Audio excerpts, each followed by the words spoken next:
আসসালামু আলাইকুম। সংবাদে আপনাদের সবাইকে স্বাগত জানাচ্ছি। আমি ফিরোজ তোহা। শুরুতেই আরবে কেবলস সংবাদ শিরোনাম। বাংলাদেশের সর্বশেষ গুরুত্বপূর্ণ আপডেট সংবাদে আপনাকে স্বাগত। শুরুতেই সংবাদ শিরোনাম, পরে বিস্তারিত। প্রথমেই জানাবো আমাদের হাতে থাকা সর্বশেষ গুরুত্বপূর্ণ সবথেকে তাজা আপডেট সংবাদ। রামিসা হত্যার রায় আজ আদালতে প্রধান আসামি সোহেল এবং তার স্ত্রী স্বপ্না। রাজধানী পল্লবীতে ৮ বছরের শিশু রামিসা হত্যার ঘটনায় দায়ের করা বহুল আলোচিত মামলার রায় আজ ঘোষণা করা হয়েছে। সকাল ৯টার দিকে আসামিদের আদালতে হাজির করা হয়। এরপর জানাবো ৪৪টি ব্যাংকে বেড়েছে খেলাপি ঋণ। রাষ্ট্রত্ব মালিকানাধীন ৬টির মধ্যে ৪টিতেই বেড়েছে খেলাপি ঋণ। ব্যাংক খাতের খেলাপি ঋণ অস্বাভাবিকভাবে বেড়েছে। নানা ধরনের ছাড় দিয়েও খেলাপি ঋণ কমাতে সফল হয়নি বাংলাদেশ ব্যাংক। গত ৩ মাসে জানুয়ারি মার্চে দেশের ৬১টি ব্যাংকের মধ্যে ৪৪টি ব্যাংকেরই খেলাপি ঋণ বেড়েছে। আর পরিমাণ দাঁড়িয়েছে ৩১,৪৮৭ কোটি টাকা। একই সঙ্গে এত ব্যাংকের খেলাপি ঋণ বৃদ্ধি এর আগে কখনো হয়নি বলে জানায় কেন্দ্রীয় ব্যাংকের কর্মকর্তারা। বিএনপি ক্ষমতায় আসার পরই আবারও খেলাপি ঋণ বাড়তে শুরু করেছে। এদিকে আজ শুরু হচ্ছে সংসদ অধিবেশন। বাজেট পেশ ১১ই জুন। আজ শুরু হচ্ছে ত্রয়োদশ জাতীয় সংসদের দ্বিতীয় অধিবেশন। বর্তমান সরকারের প্রথম বাজেট অধিবেশন শুরু হবে বেলা ৩টা। আগামী ১১ই জুন আসন্ন ২০২৬-২৭ অর্থ বছরের বাজেট পেশ করা হবে। এবারে জানাবো ভারতে প্রায় ৪ লক্ষ কোটি টাকা বিনিয়োগ করছে বাংলাদেশি শিল্পপতি। বাংলাদেশে অস্ট্রেলিয়ান বিলিয়নিয়ার উদ্যোক্তা রবিন খুদার প্রতিষ্ঠান এয়ারট্রাঙ্ক ২০৩০ সালের মধ্যে ভারত সরকারের উদ্দেশ্যে ভারতে ডেটা সেন্টার প্রকল্পে প্রায় ৪ লক্ষ কোটি টাকা বিনিয়োগ করবে। কৃত্রিম বুদ্ধিমত্তা ও ক্লাউড কম্পিউটিং এর চাহিদাকে কাজে লাগাতে এই বিনিয়োগের পরিকল্পনা করেছেন তিনি।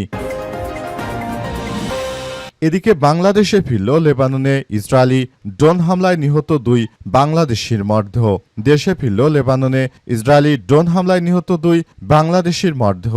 আজ দিবাগত রাতে রাজধানীর হজরত শাহজালাল আন্তর্জাতিক বিমানবন্দরে মরদেহ প্রবেশ করে এবং নিহতদের স্বজনেরা তারা সেখানে আসতে শুরু করে। এবং সর্বশেষ জানাবো সুনামগঞ্জ সীমান্তে পুশিন ঠেকাতে বিজিবির মাইকিং। ভারতের অবৈধ পুশিন প্রতিরোধে সুনামগঞ্জ সীমান্তে টহল ও নজরদারি জোর করেছে বর্ডার গার্ড অব বাংলাদেশ বিজিবির সদস্যরা। আজ বিশ্বম্ভরপুর উপজেলায় সীমান্ত এলাকায় টহলরত পাশাপাশিদের স্থানীয় জনসাধারণকে সতর্ক সচেতন করতে মাইকিং করছে বিজিবির সদস্যরা। তারা জানিয়েছে যে ভারত থেকে অবৈধভাবে বাংলাদেশের অভ্যন্তরে এই সন্ত্রাসীদেরকে ফেরত পাঠাচ্ছে ভারতের নরেন্দ্র মোদী সন্ত্রাসী দল। এজন্য মূলত এই মাইকিং করা হচ্ছে। প্রিয় দর্শক, এতক্ষণ শুনছিলেন সংবাদ শিরোনাম। এবারে বিস্তারিত। তবে তার আগে বন্ধুরা অনুরোধ থাকবে এই সংবাদটিতে একটি লাইক দিন। এই চ্যানেলে আপনি নতুন হয়ে থাকলে আমাদের সংবাদটি দেখতে দেখতে চ্যানেলটি সাবস্ক্রাইব করে রাখুন। কমেন্ট করে বন্ধুরা আপনার মূল্যবান মতামত জানিয়ে দিন আপনি বিশ্বের কোন দেশ থেকে বা বাংলাদেশের কোন স্থান থেকে আমাদের সংবাদটি দেখছেন এবং শুনছেন। আর বন্ধুরা সংবাদটি আপনার সোশ্যাল মিডিয়া ফেসবুকে শেয়ার করে বন্ধুদেরও দেখার সুযোগ করে দিন।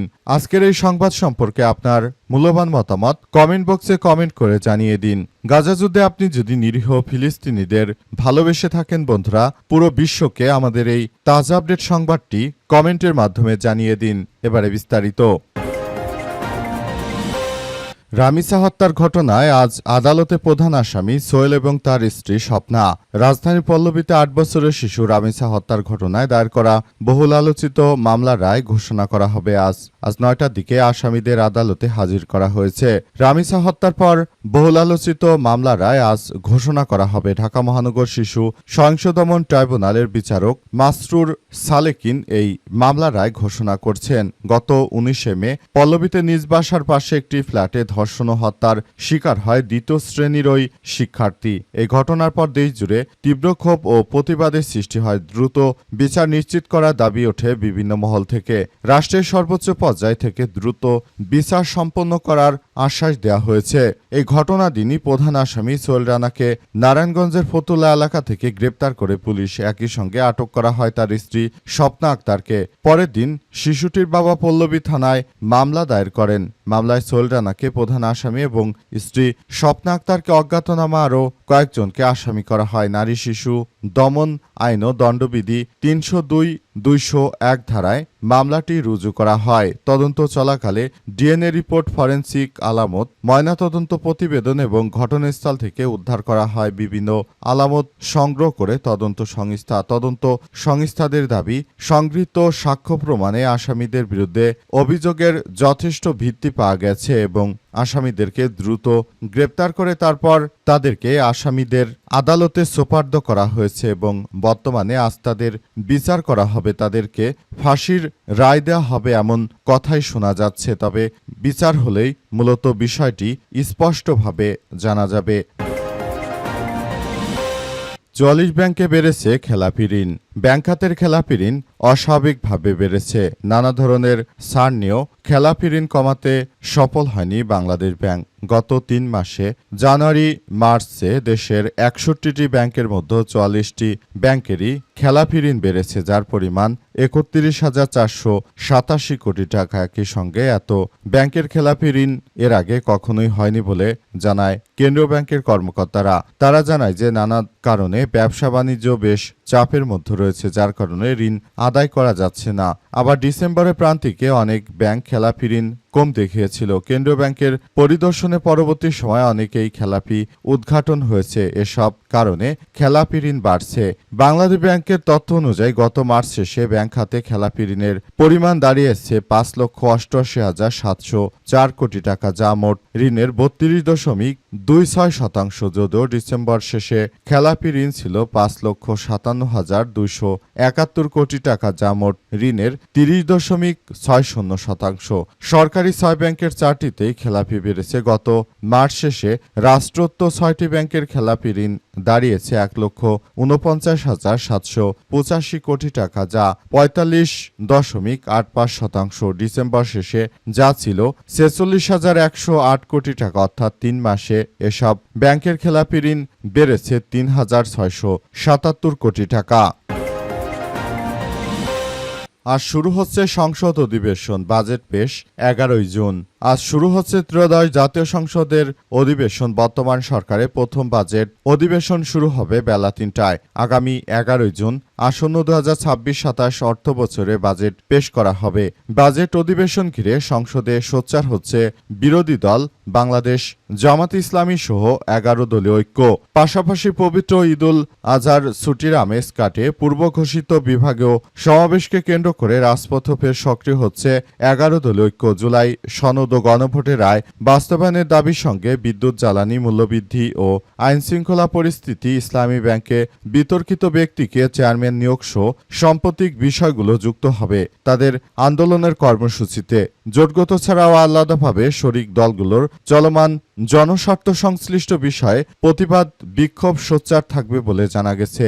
সূত্রমতে সম্প্রতি বিদ্যুৎ ও জ্বালানির মূল্যবৃদ্ধির প্রতিবাদে তাৎক্ষণিকভাবে গত বৃহস্পতিবার রাজধানী সহ সব মহানগরে বিক্ষোভ কর্মসূচি পালন করেছে বাংলাদেশ জামাত ইসলাম। ওই কর্মসূচি পালনের ঘোষণা দিয়ে গত বুধবার বিরোধী দলীয় নেতা এবং জামাতের আমির ডাক্তার শফিকুর রহমান তিনি বিষয়গুলো সামনে নিয়ে আসেন এবং তিনি জানিয়েছেন যে ইসলামী ব্যাংকে বাঁচানোর জন্য প্রয়োজন হলে আমি মাঠে নামতেও প্রস্তুত। তিনি নেতাকর্মীদের সেভাবে সবাইকে সাবধান থাকার জন্য নির্দেশ দিয়েছেন এবং তিনি বলেছেন যে আজকে আমরা যে পর্যায়ে এসেছি সেটা জনগণের প্রত্যাশিত এক ধরনের কার্যক্রমের মধ্য দিয়ে মূলত আমরা এগিয়ে যাচ্ছি। তিনি আরও জানান, বাংলাদেশের জনগণকে সঙ্গে নিয়ে আমরা পুরো বিষয়গুলোকে সুন্দরভাবে পরিস্থিতি মোকাবেলা করার মধ্য দিয়ে এগিয়ে যাচ্ছি বলে উল্লেখ করেছেন তিনি আরও জানান, বর্তমান সময় সবাইকে সঙ্গে নিয়ে আমরা নতুন করে সুন্দর ও সম্প্রীতির একটি আধুনিক বাংলাদেশ গড়ে তুলতে চাই, যে বাংলাদেশে কোনো হানাহানি, মারামারি বা কোনো অশান্তি থাকবে না, এমন একটি সম্প্রীতির বাংলাদেশ গড়ে তোলার বিষয়ে তিনি উল্লেখ করেছেন। তিনি আরও জানান, আমি সবাইকে একসঙ্গে নিয়ে ভবিষ্যতের একটি সুন্দর ও সমৃদ্ধির বাংলাদেশ গড়ে তুলব। সারা বিশ্ব জুড়ে আমরা জায়নবাদীদের বিরুদ্ধে মুসলিমদেরকে যে ঐক্যবদ্ধভাবে থাকতে হবে সে বিষয়ে সবাইকে সচেতন করতে চাই বলে উল্লেখ করা হয়েছে। ভারতে প্রায় ৪ লক্ষ কোটি টাকার বিনিয়োগ করছে বাংলাদেশি শিল্পপতি। বাংলাদেশি অস্ট্রেলিয়ান বিলিয়নিয়ারের উদ্যোক্তা রবিন খোদার প্রতিষ্ঠান এয়ারট্রাক ২০৩০ সালের মধ্যে ভারতে ডেটা সেন্টার প্রকল্পে প্রায় 4 লাখ কোটি টাকা বিনিয়োগ করবে। কৃত্রিম বুদ্ধিমত্তা ও ক্লাউড কম্পিউটারের চাহিদাকে সামনে রাখতেই এই বিনিয়োগের উদ্যোগ নেওয়া হয়েছে। ভারতের প্রধানমন্ত্রী মোদি সঙ্গে রবিন খুদার বৈঠকে এই বিনিয়োগের বিষয়টি চূড়ান্ত করা হয়েছে।